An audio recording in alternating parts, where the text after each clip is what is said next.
Remember Imran Ahmad Khan, the now former Tory MP who was convicted of child sex offence. We spoke about him on the 29th of March, the 2nd, 12th and 15th of April.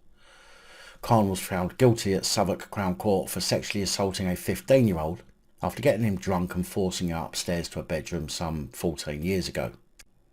Well, even though jurors found him guilty based on the evidence, which must have been pretty compelling seeing as the incident happened so long ago, Reigate MP Crispin Blunt stuck up for Khan at the time, saying that Khan was a victim of a dreadful miscarriage of justice. Crispin was chair of the LGBTQ+ parliamentary group, but resigned after he made his public statement in support of convicted kiddie fiddler Imran Khan and received a little bit of backlash. After being berated for his comment, he withdrew it and apologised, but has now once again reiterated his original statement that Khan did not get a fair trial. Retracting his initial statement, Mr Blunt insisted, "I do not condone any form of abuse and I strongly believe in the independence and integrity of the justice system," which is completely contradictory to his latest word salad. In an interview with British propagandist, the BBC, Crispin said, "I didn't know Imran. I got to know him in the first few weeks of 2019 and 2020 and thoroughly enjoyed his company." I bet you did. You could well see why he'd be a terrific parliamentarian with an enormous amount to contribute. Not a euphemism. And so this issue then arising for me is his conviction, and I don't want to... I saw what happened at the trial. I remain totally convinced. Blunt confirmed that he didn't attend the whole trial, but said, "I know what decisions were made within the trial, which meant that in my judgment, he did not get a fair trial or anything remotely like that."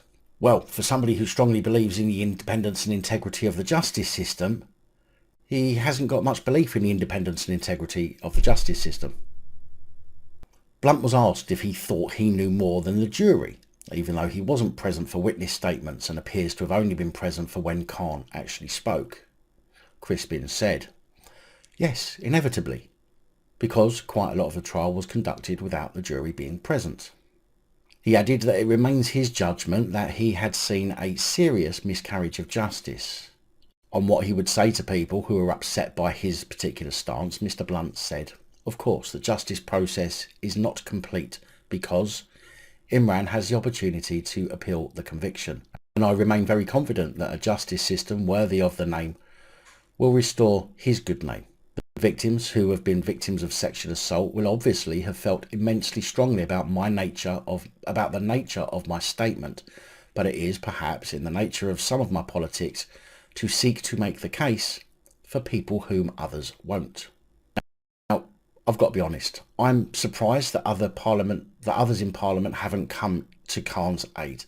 After all, I'd say there's many more who not only share the fact that they're in politics together, but also share their attraction of... well, you know what comes next. Now, I get that the justice system isn't great. Miscarriages of justice do happen, but for an old offence like this with little to no evidence, must have had what little evidence it did have, very compelling evidence for the jury to make that guilty decision. In fact, I'm also surprised nobody's called the system institutionally racist or institutionally homophobic yet. But I'm sure that won't be long. Big thank you to channel supporters, especially these guys. Your support is truly appreciated. Don't forget to like, share, comment and subscribe. Let me know your thoughts, as I know many of you will. And until next time, stay safe, look after each other, film the police and other officials.